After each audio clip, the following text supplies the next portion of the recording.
இதுக்குள்ளே கடந்து போகலாம். யோவான் 1வது அதிகாரம் முதல் வசனத்துலேருந்து வாசிங்க. அப்படியே பக்கத்தையும் சொல்லணும், சரியா? யார் எடுத்தாலும் பக்கத்தையும் சேர்த்து சொல்லுங்கள், அப்போ எடுக்கிறதுக்கு ஈஸியாக இருக்கும். 124வது பக்கம் புதிய ஏற்பாடு, இந்த பக்கம் பின்னாடி அப்படிதான் எடுங்க. 124வது பக்கம் பின்னாடி இன்னொரு 124 வரும். அதான் 124வது பக்கம் எடுங்க. எல்லோரும் எடுத்த பிறகு சொல்லுங்கள். எல்லோரும் எடுத்த பிறகு நம்ம வாசிக்கலாம். ஒரு அவசரம் இல்லை, பொறுமையாக ஆண்டோடைய வார்த்தையை வாசித்து எல்லோரும் ஆண்டோடைய வசனத்துக்குள்ளே கடந்து போகலாம். வாசிங்க பார்ப்போம். ஒரு ஆள் முதல் வசனம் சத்தமா. ஆதியிலே வார்த்தை இருந்தது, அந்த வார்த்தை தேவனிடத்தில் இருந்தது, அந்த வார்த்தை தேவனாய் இருந்தது. தொடர்ந்து வாசிங்க. அவர் ஆதியிலே தேவனோடு இருந்தார், சகலமும் அவர் மூலமாய் உண்டாயிற்று,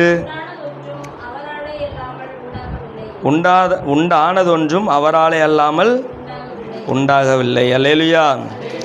ஆதியிலே வார்த்தை இருந்தது, அந்த வார்த்தை தேவனிடத்தில் இருந்தது, அந்த வார்த்தை தேவனாய் இருந்தது.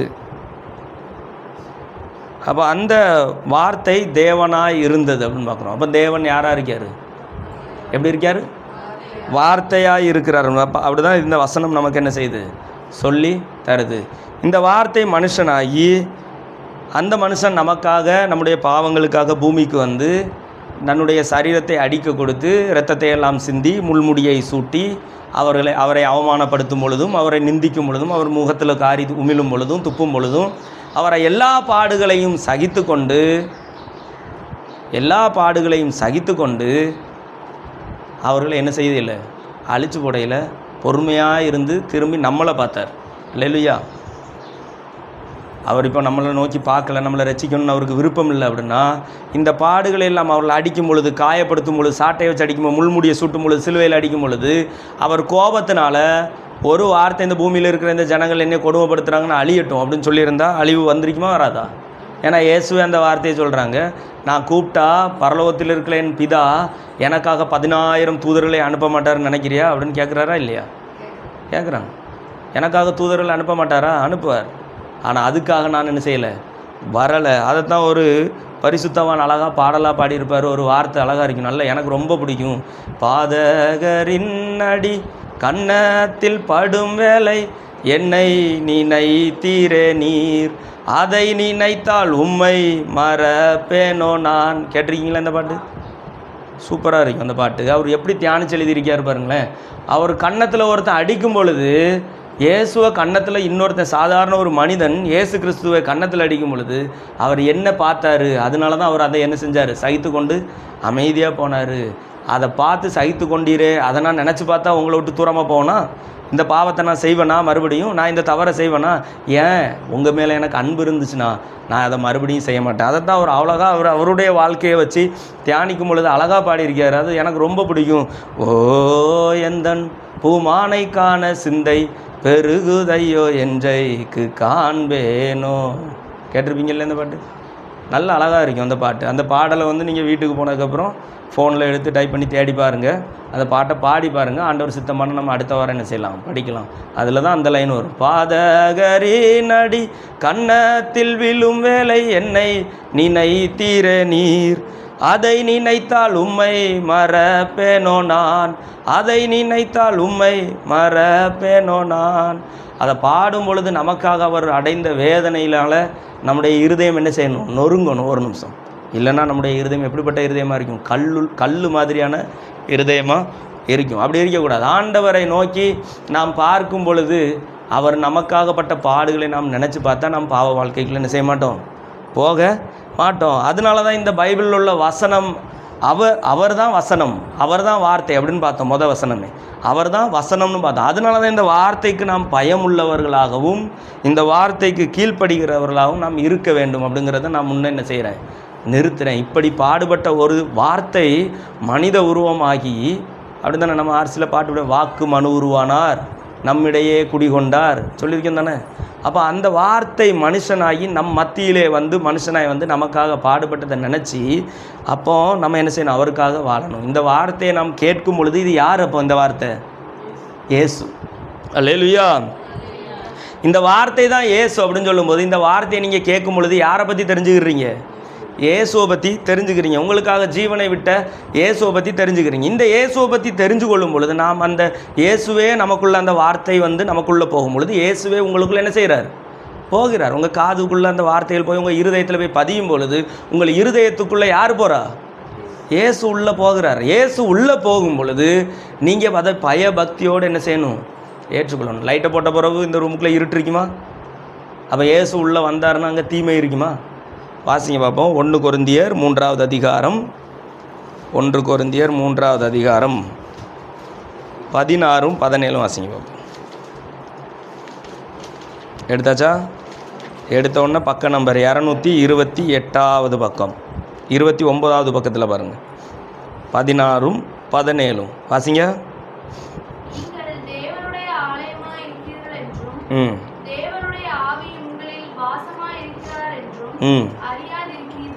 அடுத்தது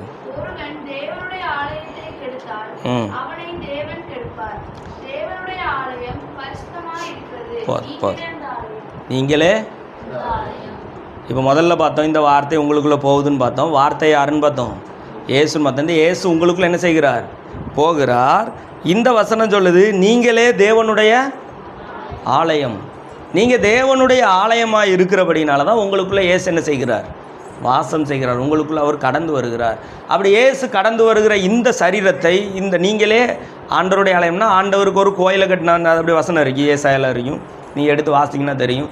அவர் மனுஷருடைய கையினால் கட்டப்பட்ட ஆலயங்களில் அவர் என்ன செய்கிறதில்லை? வாசம் செய்கிறதில்லை. அவர் கட்டப்பட்ட இந்த கட்டடத்துக்குள்ளே வந்து அவர் வாசம் செய்கிறது இல்லை. நீங்களே தேவனுடைய ஆலயமாக என்ன செய்கிறீர்கள்? இருக்கிறீர்கள். அப்போ தேவனுடைய ஆலயம் யாருன்னா நம்ம தான் தேவனுடைய ஆலயம்னா அவர் யாருக்குள்ளே வாசம் செய்வார்? யாருக்குள்ளே இருப்பார்? நமக்குள்ளே தான் இருப்பார். அப்போ நமக்குள்ளே இயேசு இருக்கும் பொழுது நாம் அந்த ஆலயத்தை அழுக்க வச்சா நம்ம வீட்டுக்குள்ளே இருக்கோம். நான் முதல்ல சொன்னேன், ஒரு விசேஷமான இல்லைன்னா உயர்ந்த ஒரு அதிகாரியோ ஒரு நல்ல உயர்ந்த இடத்துல இருக்க ஒரு மனிதனையோ நம்ம வீட்டுக்குள்ளே வந்தார்னா அங்கங்கே குப்பையாவோ போட்டு வச்சுருப்போம். எல்லாத்தையும் நீட் பண்ணுங்க, தொடங்க, பெட் எடுங்க, போடுங்க, சோபாவில் ஒரு துணியை விரிங்க, அவருக்கு முன்னாடி ஒரு டீப்பாயை வைங்க, அவருக்கு சுத்தமாக தனியாக ஒரு கிளாஸில் என்ன வைங்க, தண்ணியை வைங்க, காஃபியை வைங்க, எவ்வளோ கவனிப்போம். அப்போ ஆண்டவர் ஒரு சாதாரண ஒரு இந்த பூமியில் உயர்ந்த ஸ்தானத்தில் இருக்கிற ஒரு மனிதன் வரும் பொழுது இவ்வளோ அலங்காரம் இந்த வீட்டுக்கு கொடுப்போமானால் ஆண்டவரே உங்களுக்குள்ள வாசம் செய்ய வந்து விரும்பி வாசம் செய்யும் பொழுது இந்த ஆலயத்தை நம்ம எப்படி பார்த்துக்கிறணும்? பரிசுத்தமாக என்ன செய்யணும்? பார்த்துக்கிறணும். பரிசுத்தமாக பார்த்துக்கொள்ளலைன்னா பாவம் செய்யக்கூடாது. பரிசுத்தமாக பார்த்து கொள்ளலைன்னா என்ன நடக்கும்? நீங்கள் பரிசுத்தமாக இல்லாமல் அசுத்தமாக வச்சுட்டீங்கப்பா, அவர் விஐபி உள்ளே வர்றாரு உங்கள் வீட்டுக்குள்ளே, சுத்தமே இல்லாமல் இருக்கு, மறுபடியும் வருவாரா? வரமாட்டார். வாசிங்க அதே அதிகாரத்தில் 17வது வசனத்தை பாருங்கள். 3:17 17வது வசனம் பார்த்தீங்களா? ஒருவன் தேவனுடைய ஆலயத்தை கெடுத்தால் அவனை தேவன் கெடுப்பார். தேவனுடைய ஆலயம் பரிசுத்தமாக இருக்கிறது, நீங்களே நீங்கள் பரிசுத்தமாக இருக்கீங்க. அதனால தான் உங்களுக்குள்ள இயேசு வந்து வாசம் செய்கிறார். இயேசு வாசம் செய்யக்கூடிய உங்கள் சரீரத்தையும் உங்கள் ஆத்துமாவையும் நீங்கள் தீட்டுப்படுத்தினால், நீங்கள் அதை வந்து கெடுத்தால் தேவன் உங்களை என்ன செய்வார்? என்னாச்சு? நீங்கள் தேவனுடைய ஆலயத்தை கெடுத்தால் தேவன் உங்களை கெடுப்பார். உதாரணத்துக்கு நான் என்னையே சொல்கிறேன். நான் தான் தேவனுடைய ஆலயம், அப்படி தானே? நீங்கள் எல்லோரும் ஆலயம்தான். நானும் தேவனுடைய ஆலயம். ஆண்டவர் எனக்குள்ளே வாசம் செய்கிறார். 16 வயசு இருக்கும் பொழுது நான் வந்து சென்னையிலேருந்து இங்கே வாரேன். அங்கே ஒரு 2-3 மாதம் ஒரு இடத்துக்கு வேலைக்கு போனோம். அது நம்ம தான் எங்கே போனாலும் நிற்க மாட்டோம், ஓடி வந்தாச்சு. இங்கே வந்த உடனே என்னுடைய வாழ்க்கையில் கெட்ட பழக்கங்கள் ஆரம்பிக்குது, பாவ வாழ்க்கை ஆரம்பிக்குது. அப்போது ஒரு பாக்கு வந்து உண்டு, சிம்லான்னு ஒரு பாக்கு உண்டு. நமக்கு எப்போவுமே அது ஸ்டாக் என்ன செய்யும், நம்ம பாக்கெட்டில் இருக்கும். யாருக்கும் கொடுக்கல ரெண்டாவது. ஆனால் எனக்கு தேவையான அளவுக்கு நான் எப்போவும் வாங்கி வச்சுருப்பேன். ஒரு பக்கம் சிம்லா பாக்குனா ஒரு பக்கம் சிகரெட்டு பாக்கெட்டு, நான் குடிக்காத நாள் இருக்குதான்னு எனக்கே தெரியாது. எங்கள் வீட்டுக்கு தெரியுமான்னு தெரியாது, குடிக்கிறேன்னு தெரியும். ஆனால் எல்லா நாளும் குடிச்சேன்னா அவங்களுக்கு தெரியாது. ஆனால் எல்லா நாளும் என்ன செய்வேன், குடிப்பேன். இது நம்ம சுட்டி காட்டுறதுக்காக சொல்லலை, உண்மையாகவே எப்படி ஆண்டவர் நம்மளை விட்டு தூரமாக போகிறாரு அப்படிங்கிறதுக்காக அடையாளத்துக்கு. ஆனால் சின்ன வயசில் எப்படி இருப்போம்னா, நான் தான் கணக்கெடுப்பேன், யாரெல்லாம் சர்ச்சுக்கு கரெக்டாக வந்திருக்கா, யாரெல்லாம் வரலை, ஒழுங்காக சர்ச்சுக்கு வர்ற ஆட்களுக்கு பரிசு கொடுக்கப்படும் அப்படின்னு சொல்லும்போது லிஸ்ட் எடுக்கிறதே நான் தான். ஏன்னா நல்ல ஞாபகம் இருக்குது. அந்த பேர் லிஸ்ட்டு தந்துருப்பாங்க, அவங்க வந்துட்டாங்கன்னா ரைட்டு போடணும், வரலன்னு ஒரு மார்க் போட்டுறணும். அப்போ நான் இப்படி பண்ணிகிட்டே வர்ற இவ்வளோ பக்தியாக இருந்தேன்னா, ஒரு குறிப்பிட்ட காலத்துக்கு அப்புறம் நம்ம வாழ்க்கை பாவ வாழ்க்கைக்குள்ளே போனதுக்கு காரணம், நான் முதல்ல சொன்னேன், நான் காஃபி குடிக்காம தான் அந்த திருவிருந்தில் என்ன செய்வேன், கலந்து கொள்வேன். திருவிருந்து முடித்ததுக்கப்புறம் தான் காஃபியை குடிப்பேன். ஆனால் காலப்போக்கில் எனக்குள்ள துணிகரம் வந்து பாவம் வந்த பிறகு ஆண்டவர் நம்மளை விட்டு போனதுக்கப்புறம் என்ன நடக்குது அப்படின்னா, திருவிருந்தில் கலந்து கொள்ளும் போதே பாவத்தோடு தான் என்ன செய்கிறோம், சிகரெட்டோடு என்ன செய்கிறோம், கடந்து போகிறோம். அப்போ ஆண்டவருடைய அந்த ஆலயத்தை நான் கெடுக்கும் பொழுது ஆண்டவர் என்னை எப்படி கெடுத்திருப்பார் அப்படின்னு சொல்கிறேன். எனக்கு நிறைய நண்பர்கள் உண்டு, உங்களுக்கு தான் தெரியுமே. ஆனால் அவங்க அம்மா அப்பாலாம் என்கிட்ட சேர்றதுக்கு விடுறதுக்கு யோசிப்பாங்க அந்த நேரம். எங்கள் அதுக்கே எனக்கு கேட்டிருக்கீங்க, இவங்க கூட சேர்ந்து தெரிகிற நீ விளங்குறதுக்கு தான், உருப்படத்தானா அப்படின்னு சொல்லியிருக்காங்க. எனக்கே கேட்டிருக்காது. நம்மளை விட அவன் மோசமான ஆளாக தான் இருப்பான். ஆனால் தேவன் எப்படி ஒரு ஆலயத்தை நாம் கெடுக்கும் பொழுது நம்மளை கெடுக்கிறாருன்னா, நம்முடைய பேர் புகழ் எல்லாம் கெட்டு இந்த ஊருக்குள்ளே ஆக அழுக்கு துணியை தூக்கி தூர எறிஞ்சது மாதிரி நம்மளை என்ன செஞ்சுருவாங்க, வீசிடுவாங்க. ஆனால் ஒரு குறிப்பிட்ட காலத்துக்கு அப்புறம் இது தவறுன்னு புரிஞ்சுட்டு ஆண்டவருடைய சமூகத்துக்கு போய் அழுது, ஆண்டவரே இந்த பாவத்தை நான் ஜெயிக்கணும், குடியை ஜெயிக்கணும், சிகரெட்டை பிடிக்கிறத ஜெயிக்கணும், எல்லாம் எனக்கு எதுவுமே வேண்டாம், நான் கெட்ட வார்த்தை பேசக்கூடாது, இது எல்லாத்தையும் ஆண்டவர்கிட்ட ஒப்பு கொடுத்தேன். ஒவ்வொன்றா சொல்லி ஆண்டவரிடத்தில் கேட்கும் பொழுது, நான் உங்கள் ஆலயத்தை என்ன செய்ய மாட்டேன், இனிமே கெடுக்க மாட்டேன், இந்த ஆலயம் நீர் வாசம் செய்கிறது அப்படின்னு தெரிஞ்சதுக்கப்புறம் நான் இதை தீட்டுப்படுத்துகிற எந்த காரியத்துக்கும் அனுமதிக்க மாட்டேன். ஆனால் போராட்டம் நிறைய இருந்துச்சு.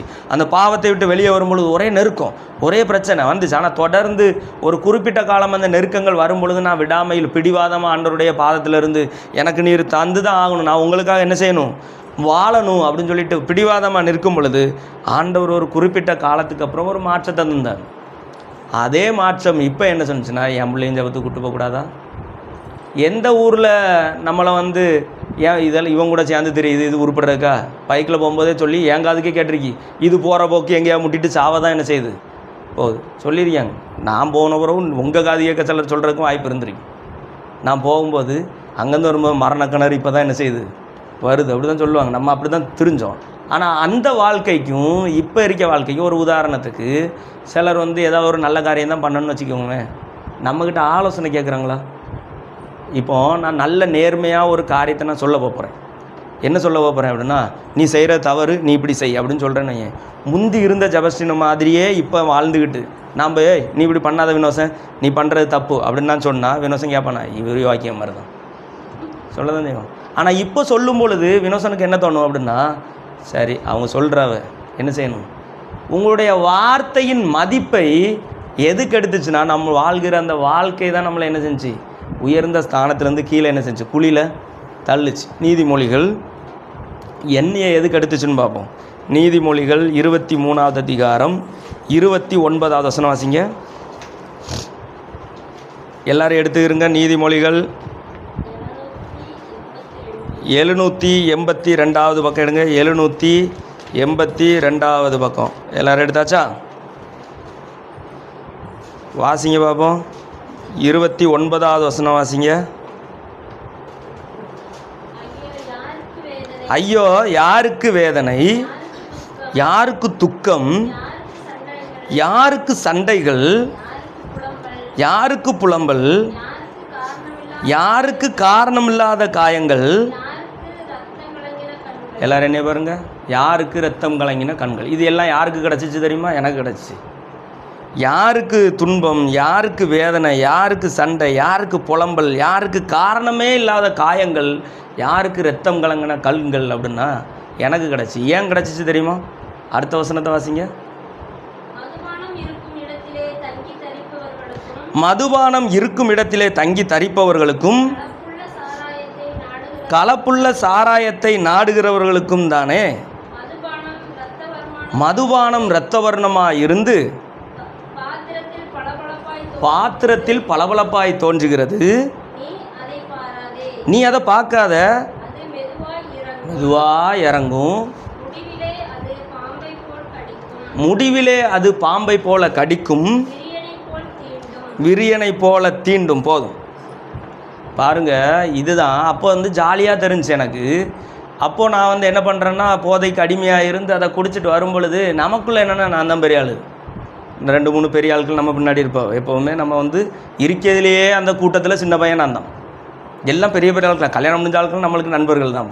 சேர்ந்து கூட்டணியாக குடிக்கிறதுல குடிச்சிட்டு வரும்போது நமக்கு என்ன கற்று இருக்கும், நமக்கு பின்னாடி தான் ஒரு 4-5 பெரிய மாடு வருதே, நம்மளும் அட்டாக் பண்ணுறதுக்கு ஒரு மாடு என்ன செய்யாது, வராதுங்கிற தைரியத்தில் இஷ்டத்துக்கு என்ன செஞ்சு ஆடணும்.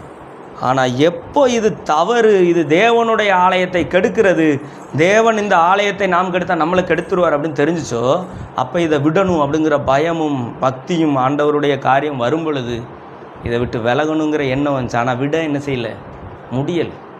விடணும்னு ஆசை இருந்துச்சு, ஆனால் விட முடியலை. அப்போ வழி என்ன அப்படின்னு தேடும் பொழுது ஆண்டவருடைய கரத்தில் போய் விழுந்து, ஏன் எனக்கு தேவையில்லாத துக்கம், ஏன் எனக்கு போட்டு புலம்பல், எதுக்கு இந்த சிவந்த கண்கள், எதுக்கு தேவையில்லாத காயம், எதுக்கு பிரச்சனை, எதுக்கு இந்த அவமானம், எதுக்கு இவன் முன்னாடியெல்லாம் நான் அவமானப்படணும், எதுக்கு இவன் முன்னாடி நான் தலை குனியணும், இவன் முன்னாடி என்னை ஆண்டவர் என்ன செய்யணும், உயர்த்தி வைக்கணும் அப்படின்னு பைபிளை தூக்கியாச்சு.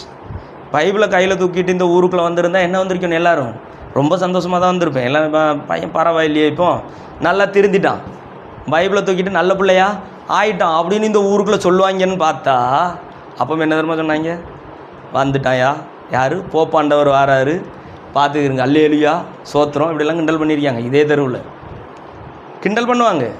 இவன் பைபிளை தூக்கிட்டான்டா, ஏப்பா வெள்ளையும் சொல்லையுமா என்ன செஞ்சுட்டான், வந்துட்டான் அப்படின்னு நக்கலும் நையாண்டியும் பண்ணியிருக்காங்க. இந்த அதுக்கப்புறம் ஒருபடி மேலே போய் கடினமாக, இவனுக்கு அது கிடையாது, இவனுக்கு இது கிடையாது, ஏன்னா நான் வந்து என்ன செஞ்சுட்டேன், 2-3 கொலை பண்ணிட்டேன், அதனால் எனக்கு தண்டனை இந்த ஊர் என்ன செஞ்சிச்சு, விதிச்சிச்சு. என்ன தண்டனை விட்டாவலாம், உனக்கு அது கிடையாது, நல்லதும் கிடையாது, கெட்டதும் கிடையாது. இவனுக்கு நல்லது எது கெட்டது எதுனே தெரியல. ஒருத்தன் குடிச்சிட்டு வாழ்க்கையை அழிச்சிட்டு இருக்கான், சரீரத்தை கெடுத்துட்டு இருக்கான், குடும்பம் நிம்மதி இல்லாமல் அலையுதுங்கிறது அவனுக்கு வந்து நல்லதாக தெரிஞ்சிருக்குது.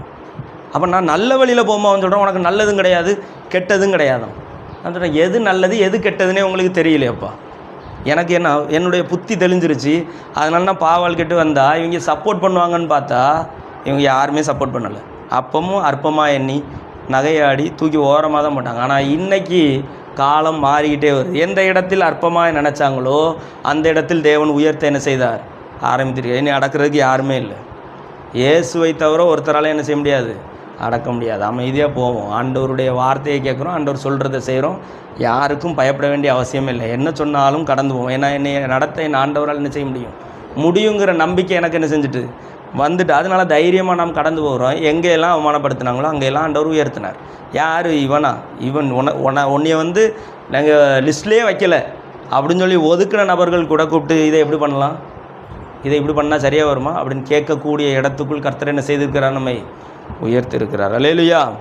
அப்போ இப்படிப்பட்ட அவமானமான வாழ்க்கையை வாழ்வதற்கு பதிலாக உங்கள் உயர்ந்த ஸ்தானத்தை நாம் அடைய ஒரே ஒரு வழி யார், ஏன் அவர் வழியாக மாறினார் தெரியுமா? அவர் தான் சொன்னார், நானே வழியும் சத்தியமும் ஜீவனுமாக இருக்கிறேன், என்னாலே அல்லாமல் ஒருவனும் பிதாவினிடத்தில் என்ன செய்ய முடியாது, என்கிட்ட வராமல் நீ ஒருத்தரும் பிதாக்கிட்ட போய் சேர முடியாது. ஏன்னா இந்த பூமியில் செய்த பாவங்களுக்கு பலி இல்லாமல் பாவ மன்னிப்பே கிடையாது. அந்த பலியாய் மாறியது யார், இயேசு கிறிஸ்து. இந்த இயேசு கிறிஸ்து உங்களுடைய என்னுடைய பாவத்துக்காக பலியானதுனால அவர்கிட்ட போய் சேரலைன்னா நீங்கள் பரலோகத்துக்கு என்ன செய்ய முடியாது, செத்த போகிற பரலோகத்துக்கு போகிறோமா நரகத்துக்கு போகிறோமான்னு தெரியவா செய்யும் அப்படின்னு கேட்டால் இல்லை, கண்டிப்பாக பரலோகம் உண்டுன்னு நிரூபிக்க முடியும். இப்போ ஆரஞ்சு பழம் என்ன ருசியில் இருக்கும், இனிக்கும், சில நேரம் புளிக்கும். இதை பார்க்கும்போது தெரியுமா அது இனிக்குமா புளிக்குமான்னு? எப்போ தெரியும்? இப்போ கரண்ட் இருக்கா, இங்கே கரண்ட் இருக்கா, நம்ம ரூமில் இருக்குதா? எப்படி சொல்கிறீங்க இருக்கணும்? சரி, லைட்டெல்லாம் அணைச்சிட்டோம், இருட்டாயிரும், ஃபேன்லாம் அணைச்சிட்டோம், இருட்டாயிரும். அப்போ கரண்ட் இருக்குமா? இருக்கும். எப்படி தெரியும்? கையை வச்சா என்ன செய்யும், தெரியும்.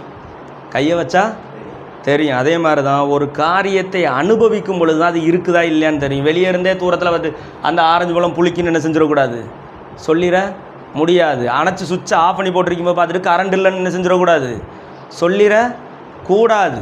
அப்போ கரண்ட் இருக்குதா இல்லையான்னு சுவிட்சை போட்டால் என்ன செய்யும், தெரியும். ஆரஞ்சு பழம் இனிக்குமா புளிக்குமான்னு ருசிச்சு பார்த்தா என்ன செய்யும், தெரியும். அப்போ கடவுளை நாம் அனுபவிக்கும் பொழுது பரலோகம் இருக்குதா இல்லையான்னு என்ன செய்யும், நான் அனுபவித்தேன், நான் சொல்கிறேன். இந்த பைபிள் எழுதின பவுல் வந்து அனுபவிச்சார் சொன்னார். பவுல் யார் தெரியுமில்ல? அவருடைய பேர் என்னது? பவுல்னு வந்து பேர் மாதிரி சவுல். சவுல் எப்படிப்பட்டவர்? கொலைகாரன். எப்படிப்பட்டவர்? யாரை கொலை பண்ண போனார்? கிறிஸ்து இயேசுவை ஏற்றுக்கொண்டவங்கள கொலை பண்ண போனவர் தான் சவுல் என்கிற பவுல். இந்த பைபிளில் இருக்க அதிக புஸ்தகம் எழுதுனது யார்? அவர். எப்படி மாறினார்? அவர் கிறிஸ்து இயேசுவை ஏற்றுக்கொள்ளலை, அவருக்கு எதிராய் செயல்பட்டு கொண்டு இருக்கிற பவுல் எப்படி சவுல் பவுலாய் மாறி பைபிள் எழுதக்கூடிய அளவிற்கு, இயேசு கிறிஸ்துவை பற்றி உண்மைகளை எழுதக்கூடிய அளவிற்கு உயர்த்தப்பட்டதுக்கு காரணம் என்ன? அவர் கடினமாக கடந்து போகும்பொழுது தேவன் அவருக்கு தரிசனமானார். தரிசனமாகும் பொழுது யாருன்னு கேட்கும்போது, நான் தான் நீ துன்பப்படுத்துகிற இயேசுன்னு சொன்னார். நான் என்ன செய்யணும்னு கேட்கும் பொழுது அவருக்கான வழியை சொல்லி கொடுத்தார். இன்றைக்கு அவர் பரலோகத்துக்கு போகிற வழியை எழுதி தந்திருக்கிறார். நாமும் அதை நம்புகிறோம். அது என்னுடைய வாழ்க்கையில் நடந்துச்சு. காலம் வரும் பொழுது இன்னொரு நாள் அதை தெளிவாக என்ன செய்கிறேன் சொல்கிறேன், நேரம் காண. அப்போ ஆண்டவர் ஒரு மனிதனை விடுதலையாக்குவதற்கு பரலோகத்தை அவனுக்கு வெளிப்படுத்துகிறார். ஆனால் மனிதர்கள் அதை என்ன செய்கிறதில்லை, விரும்புகிறது இல்லை. தேவ பக்தியோடு தேவ பயத்தோடு தேவனுக்காக வைராக்கியமாக நிற்கிற அப்படின்னு சொல்லி தான் அவங்க என்ன செய்தாங்க, இயேசு கிறிஸ்துவுடைய பிள்ளைகளையும் சீசர்களையும் சபையையும் துன்பப்படுத்தினார். ஆனால் தேவனுக்காக நிற்கிற அந்த பக்தி வைராக்கியத்தை தேவன் பார்த்து, இல்லை உண்மையாகவே நீ பண்ணுறது தப்பு, இந்தோ நான் வர்றேன், நான் தான் கிறிஸ்து இயேசு, உனக்காகவும் சேர்த்து தான் சிலுவையில் என்ன செஞ்சேன், மறித்தேன் அப்படின்னு சொல்லி வெளிப்படுத்தி அவரை ஒரு பெரிய உயர்ந்த ஸ்தானத்துக்கு கொண்டு போய் இன்றைக்கி நீங்களும் நானும் வாசிக்கிற பைபிளை எழுத என்ன செய்தார், வைத்தார். பவுல் என்ன வானத்துலேருந்து குச்சா வந்துட்டார், இல்லைன்னா பூமியை பிடிச்சிட்டு வெளியே வந்துட்டாரா? எப்படி வந்தார்? பவுல் வானத்துலேருந்தா குச்சி வந்தார்? நம்மளை மாதிரி ஒரு மனுஷன் தானே, அவரும் கொலகாரன் பாவி, அப்படி தானே? அவருடைய வாயினாலே சொல்ல, நான் பாவிகளிலும் பிரதான பாவி அப்படின்னு சொல்கிறார். அப்போ இந்த பாவியை பைபிள் எழுத வைக்க முடியும் என்றால், இந்த பாவியினுடைய கர்ச்சிப்பத்துக்கு ஒருத்த மேலே போட்டால் அவனுடைய நோய் சுகமாகும் என்றால், இந்த பாவி போய் ஜெபிக்கிற இடத்துல அற்புதங்கள் நடக்கும் என்றால், இந்த பாவி இயேசு கிறிஸ்துவை பற்றி இவ்வளோ தெளிவாக சொல்லிக் கொடுக்க முடியும் என்றால் உங்களையும் என்னையையும் ஆண்டவரால் பயன்படுத்த முடியும். அவர் ஒன்றும் வானத்திலேருந்து குதிச்சு வந்துடல. இந்த தைரியமும் நம்பிக்கையும் தான் இன்றைக்கி இயேசு கிறிஸ்துவை பற்றி எல்லா இடத்துலையும் சொல்வதற்கான வழிகளை திறந்து நம்மை வழிநடத்தி செல்கிறார். அல்லேலூயா. அப்போ ஆண்டவர் நம்மளை நடத்தி வருகிற இந்த பாதைகளில் நாம் எப்படி வாழணும், ஆண்டவரை கஷ்டப்படுத்தாமல் ஆண்டவரை கோபப்படுத்தாமல் நாம் என்ன செய்யணும், வாழணும். நம்முடைய சரீரத்தை கெடுத்துடக்கூடாது, நம்முடைய ஆத்மாவை கெடுத்துடக்கூடாது. ஆண்டவரை தேடும் பொழுது, நாம் பரிசுத்தமாக வாழும் பொழுது சீக்கிரத்தில் ஒரு உயர்ந்த ஸ்தானத்தில் ஆண்டவர் கொண்டு என்ன செய்வார், வைப்பார். அதுக்கப்புறம் நினைப்பீங்க, ச்சே எவ்வளோ கேவலமான ஆளுப்பானா, இவ்வளோ உயரத்தில் உயர்த்தி வச்சிருக்காரு, நீங்கள்லாம் உட்காந்துருந்து நான் பேச வச்சிருக்காரு பற்றியில, அப்படி தானே? நான் இப்படி பேசி இந்த ஊரில் யாரோ கேட்டிருப்பாவ, எவன் கேட்பானா? இப்போ நம்ம இதிலே எடுத்துக்கோங்க, நம்ம வேலை பார்க்குற இடத்துல வச்சுக்கோங்க, நம்ம பேசும்போது சில நேரம் எல்லோரும் கேட்குறாங்களா? கூட்டம் நடக்கும்ல, நம்மளுக்கு மீட்டிங் நடக்கும் பார்த்துருக்கியா? சலன்னு எல்லா இடத்துலையும் பேசி பன்றிகளுக்கு முன்பாக முத்துக்களை போட்டால் அது என்ன செய்யும், அதையும் கிண்டி போட்டுட்டு நம்மளே என்ன செஞ்சிடும், பீறி போட்டுரும். நம்ம கூட்டம் நடக்கும்போது பாரு, எல்லா நேரமும் பேசக்கூடாது. நம்ம பேசிட்டு கூடையில் யாராவது பேசினாலும் அமைதியாக இருந்து கேட்கும்போது அவங்களே ஆட்டோமேட்டிக்காக என்ன செஞ்சுருவாங்க, அமைதியாக. நம்ம பேசும்போது அங்கே குண்டூசி விழுற சத்தம் கூட என்ன செய்யலை, கேட்கல. நான் அதை கவனிச்சிருக்கேன். நம்ம பேசுகிறது இவங்க எல்லோரும் கேட்குறாங்களா, ஆச்சரியம்தான், அப்படி தானே? வெளியே போனால் என்ன ஆட்டம் ஆடுறாங்க, ஆனால் நம்ம பேசும்போது எல்லோரும் பொறுமையாக கேட்குறாங்க. எதுக்கு? நம்ம அவ்வளோ பெரிய ஆளா? இல்லை. ஆனால் ஆண்டவர் நமக்குள்ளே நம்ம வாழ்க்கையை மாற்றி இருக்கிறதுனால, இவன் சொன்னால் கொஞ்சம் ஏதாவது காரணம் இருக்குப்பா அப்படின்னு பொறுமையாக கேட்கக்கூடிய இடத்துக்குள்ளே நம்மளை உயர்த்தி என்ன செய்திருக்கிறார், வைத்திருக்கிறார். அப்போ இதே மாதிரி உங்களையும் என்னை இன்னும் அதிகமாக உயர்த்த நாம் ஆண்டவருக்கு பிரியமானதை என்ன செய்யணும். சரி, ஆண்டவருக்கு கோபப்படுத்துகிற ஒரு 5 காரியத்தை பார்த்துட்டு ஜெபம் பண்ணி முடிச்சுருவோம். சரியா? சீக்கிரமாக பார்த்தலாம். உபாகமம் 6:14 வாசிங்க வேகமாக. இதெல்லாம் நம்ம பண்ணினோம்னா ஆண்டவருக்கு நம்ம மேலே கடுமையான கோபம் என்ன செஞ்சிடும், வந்துடும். ஆண்டவருக்கு நம்ம மேலே கோபம் வந்தால் அடுத்தால என்ன வந்துடும், தண்டனை வந்துடும். எடுங்க, உபாகமம் 6வது அதிகாரம், பழைய ஏற்பாட்டில்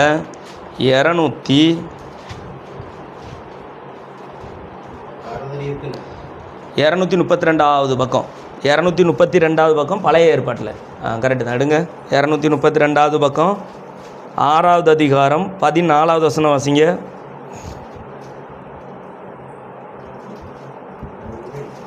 வாசிங்க.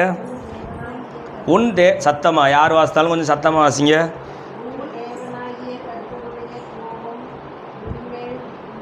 உன் தேவனாகிய கர்த்தருடைய கோபம் உன்மேல் மூண்டு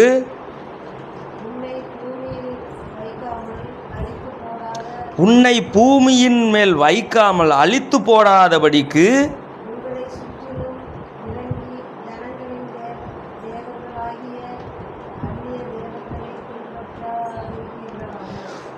உங்களை சுற்றி இருக்கிற ஜனங்களின் தேவர்களாகிய அந்நிய தேவர்களை பின்பற்றாதிருப்பீர்களாக.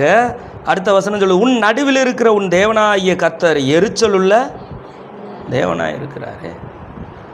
நீ வழிபடக்கூடியவர், உனக்காக ஜீவனை கொடுத்தவர், உன்னை மீட்டு கொண்டவர், பாவத்திலிருந்து விடுதலையாக்கினவர், இந்த பூமியை உண்டாக்கினவர், சர்வத்தையும் உருவாக்கினவர், இன்றைக்கி நம்ம பிரச்சனைனா முன்னன்னு வழி நடத்துகிறவர், நமக்கு அற்புதங்களை செய்தவர், உனக்காக இரத்தத்தின் கடைசி சொட்டு வரைக்கும் சிந்தி தீர்த்தவர். இவரை வழிபடுவதற்கு பதிலாக, இவரை பின்பற்றுவதற்கு பதிலாக இந்த சுற்றி இருக்கிற அநேகர் கும்பிடுகிற இல்லைனா வழிபடுகிற அவங்களுடைய பக்தியை நாம் அற்பமாய் சொல்லவில்லை. ஆனால் நம்முடைய தேவன் ஒரே ஒரு தேவன் தான் பூமியிலே உண்டு. அந்த தேவன் நமக்காக ஜீவனை கொடுத்தார். இதுதான் ஆச்சரியம். எந்த தேவர்களும் சொல்லலை. இப்போ நிறைய தேவர்களை அவங்கள பாதுகாக்கிறதுக்கே ஆள் போட வேண்டியது இருக்கும். இந்த பூமியில் இருக்கிற தேவர்களை தேவன் என்று கும்பிடுகிற ஜனங்கள் அந்த தேவர்களுக்கே ஒரு பெரிய பாதுகாப்பு என்ன செய்ய வேண்டியது இருக்கும், போட வேண்டியது இருக்கும். ஆனால் இந்த ஜனங்களையெல்லாம் பாதுகாக்கிறது நம்முடைய தேவன் தான். அல்லேலூயா. இந்த தேவனை வழிபடுவதற்கு பதிலாக, வணங்குவதற்கு பதிலாக, இவரை பின்பற்றுவதற்கு பதிலாக நாம் மாற்று வழியிலே இவரை விட்டு இன்னொரு கட்டத்தில், நீங்கள் முதல்ல சொன்ன நானே வழியும் சத்தியமும் ஜீவனுமாய் இருக்கிறேன், என்னை அல்லாமல் என்னிடத்தில் ஒருவன் வராமல் பிதாவினிடத்தில் ஒருவனும் போக முடியாது. அப்போ இயேசுவே சொல்கிறார், ஏங்கிட்ட வராமல் ஒருத்தனும் பிதாகிட்ட போக முடியாது அப்படின்னு சொன்னதுக்கு பிற்பாடு இங்கேயும் சொல்கிறாரு, இந்த காரியத்தை நீ கை கொள்ளாமல் விடும் பொழுது, அந்நிய தேவர்களை பின்பற்றும் பொழுது, இன்னும் இயேசு கிறிஸ்துவை விட்டு வழி விலகும் பொழுது அவர் எரிச்சல் உள்ள தேவனாக என்ன செய்கிறார்? அவர் பூமியிலே உன்னை வைக்காமல் அழித்து போடாதபடிக்கு இதை நீ என்ன செஞ்சிடாத. உன்மேல் கடும் கோபம், தேவனுக்கு உன்மேல் கடும் கோபம் வராதபடிக்கு நீ உன்னை காத்துக்கொள்ளணும் அப்படின்னா, ஆண்டவருக்கு உன் மேலே ஒரு கோபம் வரக்கூடாது அப்படின்னு நினச்சா, நீ தேவனாகிய கர்த்தரை தவிர வேறு யாரையும் என்ன செஞ்சிடாத, பின்பற்றி போயிடாத. நல்ல உதாரணத்துக்கு, எனக்கு பைபிள் வாசிக்க அப்போ தெரியலை ஆரம்பத்தில். அப்போ நிறைய நம்ம நண்பர்கள் நிறைய பேர் இணையம், அப்புறம் மணக்குடி, இந்த ஏரியாவில் உள்ள பசங்கள்லாம் என் கூட வேலை பார்க்குறாங்க. அப்போ பசங்கள்லாம் நம்ம எப்போவுமே மனசுக்குள்ளே ஏதாவது சொல்லிகிட்டே இருப்போம், சோத்திரம் பண்ணிகிட்டே இருப்போம். அவன் எப்போவுமே முன்னுட்டே இருக்கல, பைத்தியமாக இருப்பானோ அப்படின்னு சொல்லுவாங்க. எதை கேட்டாலும் சோத்திரம் அப்படின்றான், என்ன கேட்டாலும் இது எனக்கு வேண்டான்னு சொல்லிடுறான், நம்ம கூட உட்கார மாட்டேங்கிறான்.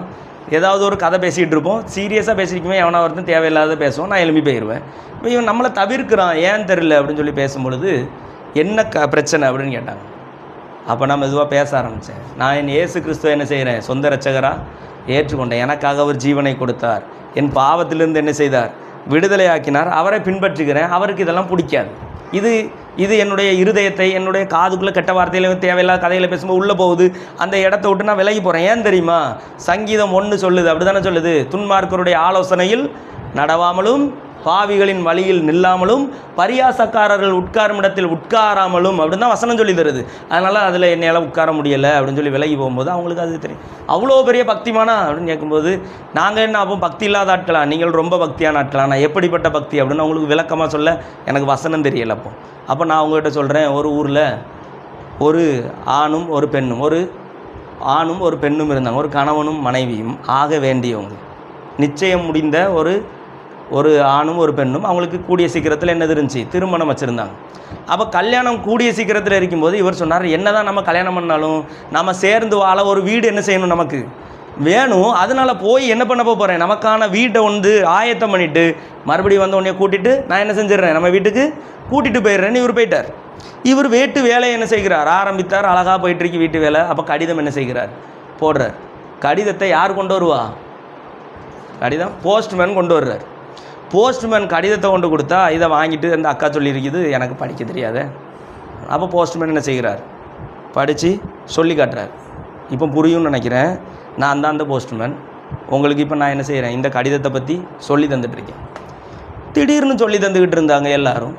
எல்லா மனிதர் போஸ்ட்மேனும் மாறிக்கிட்டே இருக்காங்க. ஒவ்வொரு போஸ்ட்மேனாக மாறி வர்றாங்க. வரும்பொழுது அவங்களுக்கு இந்த போஸ்ட்மேன் எல்லா உதவியும் செய்கிறார். என்னது, தன்னுடைய வருங்கால கணவர் எழுதி அனுப்புகிற கடிதத்தை இவர் அழகாக என்ன செய்கிறார், வாசித்து சொல்லிக் கொடுக்குறார். வீட்டு வேலை என்ன செஞ்சுட்டு முடிந்துட்டு மணவாளன் என்ன செய்து விட்டார், வந்து விட்டார். யாரை கூட்டிகிட்டு போகிறதுக்கு, மணவாடு. இவங்க என்ன பண்ணிட்டாங்க, போஸ்ட்மேன் கூட அவங்க போஸ்ட்மேனை பின்பற்றி போஸ்ட்மேன் பின்னாடி என்ன செஞ்சுட்டாங்க, போயிட்டாங்க. இந்த பெண்ணுக்கு என்ன பேர் அப்படின்னு அவங்ககிட்ட கேட்டேன், அந்த பசங்கிட்ட கேட்டேன். அப்போ அவன் சொன்னான், வேசி அப்படின்னா. உடனே நான் சொன்னேன், அப்படி செஞ்சுட்டேன், இப்போ நான் உனக்கு அழகாக சொல்கிறேன். இயேசுன்னு ஒருத்தர் இந்த பூமிக்கு வந்தார், எனக்காக வாழ்ந்தார். யோவானில் தெளிவாக சொல்லியிருக்கு. வாசிங்க 14வது அதிகாரம்னு நினைக்கிறேன். எடுங்க யோவான் 14. ஒரு வசனத்தை வாசித்துட்டு நம்ம உள்ளே போகலாம்.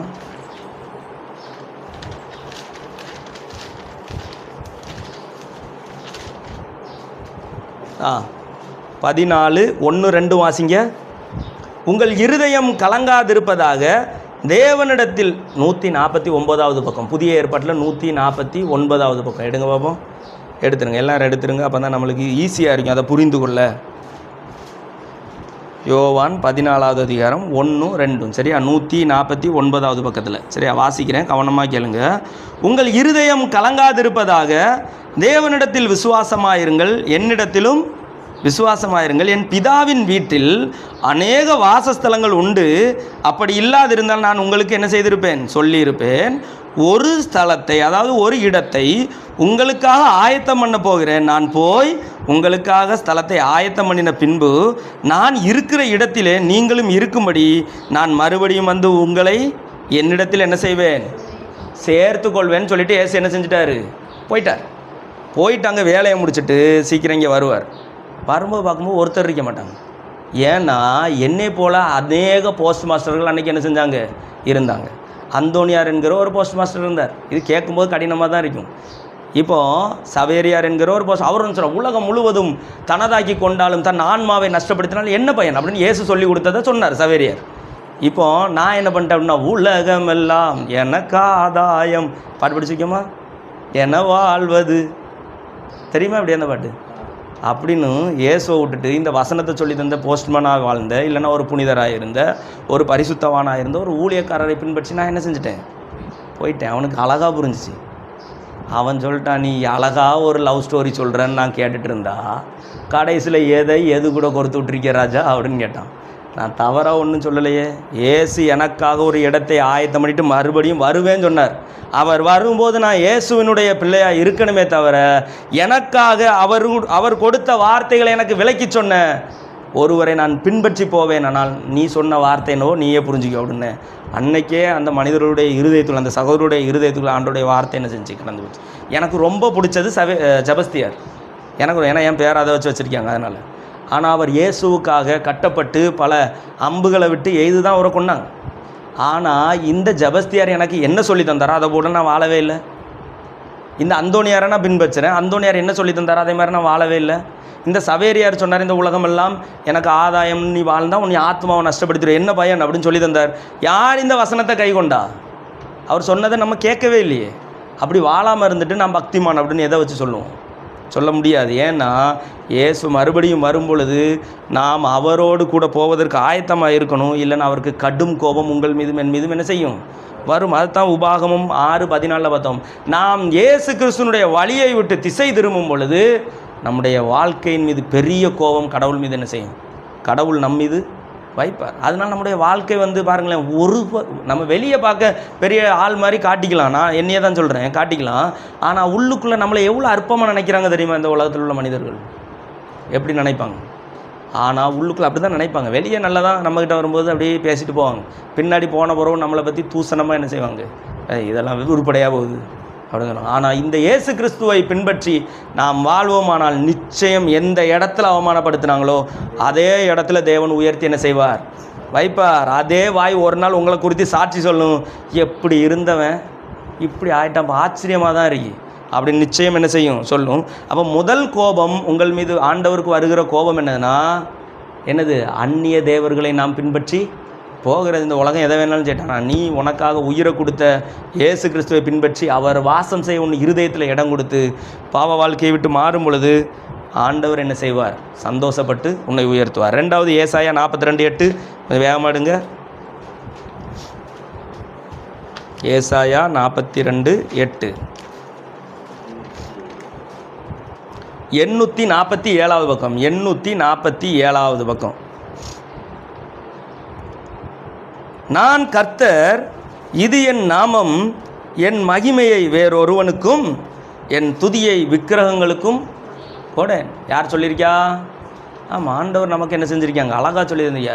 நான் கர்த்தர், நான் கடவுள்ப்பா, நான் உனக்கு தலைப்பா, அப்படி இருக்கும் பொழுது என்னுடைய மகிமையையும் என்னுடைய துதியையும் வேறு யாருக்கும் விக்கிரகங்களுக்கும் நான் என்ன செய்ய மாட்டேன், கொடுக்க விட மாட்டேன். அதுக்கு அவருக்கு அவ்வளோ கோபம் என்ன செய்யும் வர. அப்போ நீங்கள் செய்கிற வழிபாடுகள், நீங்கள் செய்கிற ஆராதனைகள் கர்த்தருக்கு போய் சேருதா, வேறு யாருக்காவது போய் சேருதாங்கிறதுல நீங்கள் கவனமாக என்ன செய்யணும், இருக்கணும்.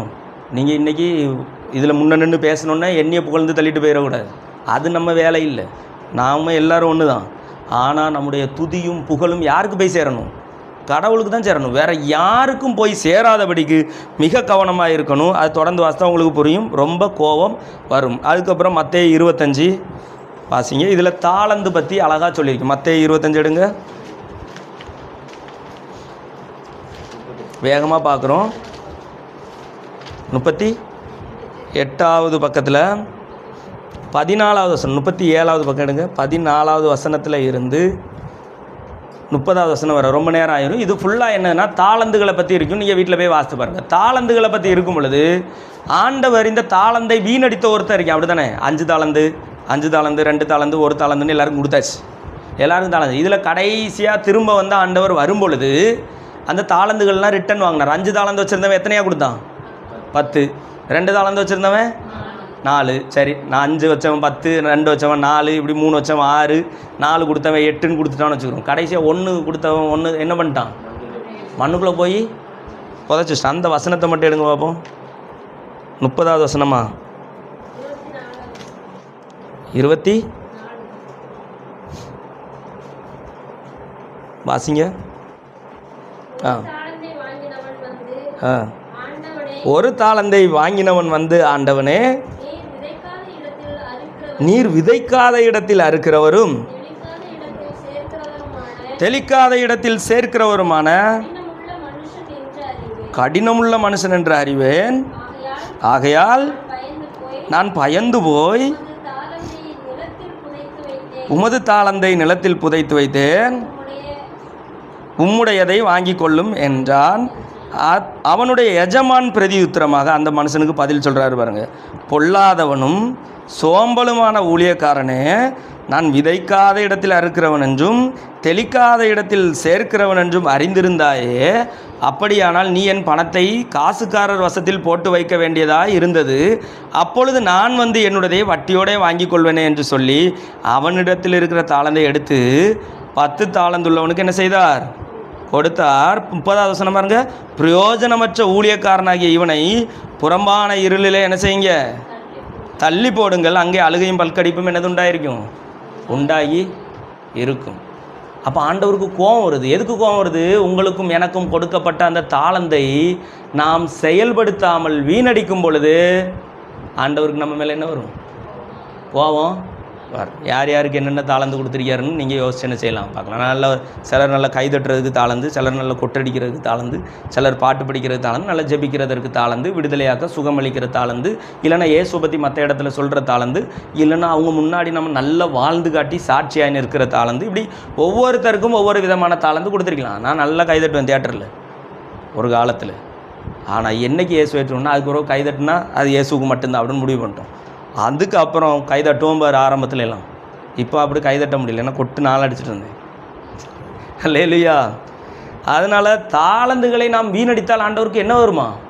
கட்டும் கோபம் வரும். உடனே எங்கே தூக்கி போட்டார்? புறமான இருளிலே தூக்கி போடுவார். முதல்ல என்னது பார்த்தோம்? நம் தேவனுக்கு கொடுக்க வேண்டிய ஆராதனையை வேறு ஜனங்கள் ஆராதிக்கிற தேவர்களுக்கு கொடுத்துட கூடாது. ஆண்டவருக்கு கொடுக்குற துதியையும் மகிமையும் வேறொருவருக்கும் கொடுத்துடக்கூடாது. 3வது தாளந்துகளை என்ன செஞ்சிடக்கூடாது? வீணாக்கிற கூடாது. நேரம் இருக்குதா? மணி எத்தனை? டைம் ஆகிட்டோ? இன்னும் 2 பாயிண்ட் பார்த்துருவோமா? வேகமாக முடிச்சிடலாம். அடுத்தது யோவான் 2:16 வாசிங்க, முடிச்சிருவோம். வசனம் மட்டும் வாசித்து முடிச்சிருவோம், சரியா? யோவான் 2:16. புறா விற்கிறவர்களை நோக்கி 126வது பக்கம். புதிய ஏற்பாடு. முன்னாடி பழைய ஏற்பாடு, பின்னாடி புதிய ஏற்பாடு. 126வது பக்கத்தில் 16வது வசனம் பாருங்க. புறா விற்கிறவர்களை நோக்கி, இவைகளை இவ்விடத்திலிருந்து எடுத்து கொண்டு போங்கள், என் பிதாவின் வீட்டை வியாபார வீடாக்குகிறீர்கள் என்றார் அப்படின்னு சொல்லிட்டு அவர் என்ன பண்ணார்? அதுக்கப்புறம் சாட்டையை எடுத்து அடித்து வெளுத்து வாங்கிட்டார். இயேசு கோபத்தோட கையில் கட்டையை எடுத்தது அன்றைக்கா தான் இருக்கும் போல தெரியும். சாட்டைக்கு பதிலாக வேறு ஏதாவது கொடுத்துருந்தா வெட்டி வீசியிருப்பாருன்னா. அவ்வளோ கோபம். தேவனுடைய ஆலயத்தை பரிசுத்த குலைச்சலாக்குகிறதை தேவனால் என்ன செய்ய முடியலை, இயேசு கிறிஸ்துவால் பொறுத்து கொள்ள முடியல. அடித்து விரட்டுறாரு, பழகையெல்லாம் கவுத்தி போடுறாரு, அடித்து ஆட்களெல்லாம் விரட்டுறாரு, ஓடி தேவனுடைய ஆலயத்தை கல்லர் குகையாக்குறீர்களா அப்படின்னு கேட்குறாரு. அப்போ ஆண்டவருடைய ஆலயம் யாருன்னு பார்த்தோம், யாரு? நம்ம தான். அல்லேலூயா. அப்போ ஆண்டவருடைய ஆலயத்தை நம்மளை நாம் கெடுத்து கொள்ளும் பொழுது ஆண்டவருக்கு நம்ம மீது என்னது வந்துடும், கடும் கோபம் வந்துடும். பயங்கர கோபத்தில் என்ன பண்ணிடுவார், சாட்டை எடுத்து அடித்து வெளுத்துருவார். மறுபடியும் அதை ஐயோ நான் நல்லா தான் இருந்தேன், நான் என்ன யாருக்கு என்ன பாவம் பண்ணேன்னு தெரியலையோ, இப்படி ஆகிட்டே அப்படி ஆகிட்டே நம்ம என்ன செய்யக்கூடாது, புலம்பக்கூடாது. அடி பின்னி படலை என்ன செஞ்சுருவார், கலத்திடுவார். எதுக்குன்னு அதுக்கு வசனம் இருக்குது. தன்னுடைய பிள்ளைகளை குமாரன் சிற்றியாத புத்திரன் உண்டோ? ஆண்டவர் ஒரு மனுஷனை அவனுக்கு ஒரு கஷ்டத்தை கொடுத்து அவனை தன் பக்கம் இழுத்து கொள்ளாமல் அவனை அப்படியே அவன் போக்கிலே அப்படி விட்டுட்டார் அப்படின்னா வசனம் சொல்லுது அவன் வேசியின் பிள்ளை அப்படின்னு சொல்லுது. அப்படி தான் சொல்லுது. அப்போ ஒரு மனுஷனை குமாரனை சிற்றியாத தகப்பன் உண்டா? ஒரு பிள்ளையை கண்டித்து வளர்க்காத அப்பா உண்டா? அப்புறம் உன்னையை மட்டும் கண்டிக்கக்கூடாதுன்னு எப்படி?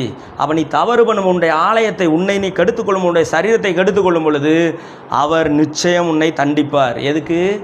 அழிச்சு போடுறதுக்கா?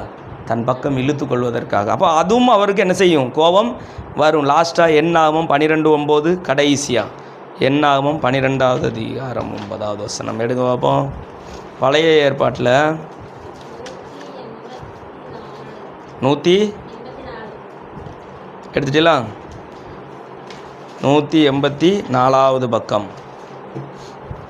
12வது அதிகாரம் 9வது வசனம்.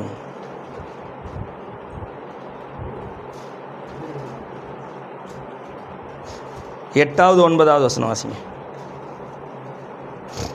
நான் அவனுடன் மறைபொருளாக அல்ல முகமுகமாகவும் பிரத்யட்சமாகவும் பேசுகிறேன். அவன் கர்த்தரின் சாயலை காண்கிறான். இப்படி இருக்க நீங்கள் என் தாசனாகிய மோசேக்கு விரோதமாய் பேச உங்களுக்கு பயமில்லாமற் போனது என்ன என்றார். கர்த்தருடைய கோபம் அவர்கள் மேல் மூண்டது, அவர் போய்விட்டார். நான் அவனுடன் மறைபொருளாக அல்ல முகமுகமாகவும் பிரத்யட்சமாகவும் பேசுகிறேன். மோசேனிடத்தில் ஆண்டவர் முகமுகமாகவும் பிரத்யட்சமாகவும் என்ன செய்கிறார், பேசுகிறார்.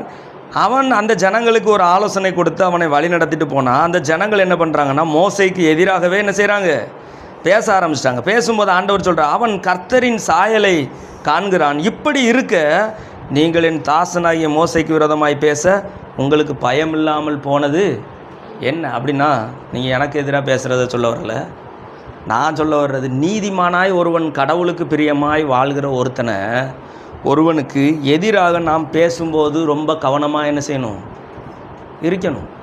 கவனமாக இல்லை அப்படின்னா ஆண்டவருக்கு அந்த பேசுகிற நீதிமானை பற்றி தவறாய் பேசுகிற நபர் மீது கடும் கோபம் என்ன செய்யும், அவருக்கு கர்த்தருக்கு அந்த ஜனங்கள் மீது கடும் கோபம் என்ன செஞ்சது, மூண்டது அப்படின்னு பார்க்குறோம். அப்போ அவன் நீதிமானாகி இல்லைன்னா ஆண்டவருடைய பிள்ளைகளுக்கு எதிராய் நாம் போய் நிற்பதை பேசுவதை நாம் என்ன செய்யணும், தவிர்க்கணும். இல்லைன்னா ஆண்டவருக்கு நம்ம மீது கடும் கோபம் என்ன செய்யும், வரும். வந்துச்சுன்னா வாதையினாலும் துன்பத்தினாலும் பிரச்சனைகளினாலும் ஆண்டவர் நம்மளை கைவிட்டு விலகி போயிடுவார். அப்போ 5 காரியம் பார்த்துருக்கோம் ஆண்டவருக்கு கோபம் மூட்டுகிற காரியத்தை. இந்த 5ஐ நம்ம ஒரு காலம் என்ன செஞ்சிடக்கூடாது. என்னதெல்லாம் சொல்ல முடியுமா? ஆண்டவராகிய நம் தேவனாகிய கர்த்தரை தவிர வேறொரு தேவர்களை வணங்கிடக்கூடாது. 1. 2வது அவருக்கு கொடுக்க வேண்டிய துதியும் மகிமையும் வேறு யாருக்கும் கொடுத்துடக்கூடாது. 3வது தாளந்துகளை வீணடித்திட கூடாது. 4வது தேவ ஆலயத்தை என்ன செஞ்சிடக்கூடாது, முக்கியமானது அதுதானப்பா, தேவ ஆலயத்தை என்ன செஞ்சிடக்கூடாது, கெடுத்துடக்கூடாது. 5வது நீதிமான்களை விரோதமாய் பேசிடக்கூடாது. இந்த 5 காரியத்தை நம்முடைய வாழ்க்கையில் என்றைக்குமே என்ன செஞ்சிடக்கூடாது. செஞ்சால் கர்த்தருடைய கோபம் உங்கள் மீதும் என் மீதும் என்ன செஞ்சிடும், வந்துடும். வந்த பிறகு புலம்பி பிரயோஜனம் இல்லை.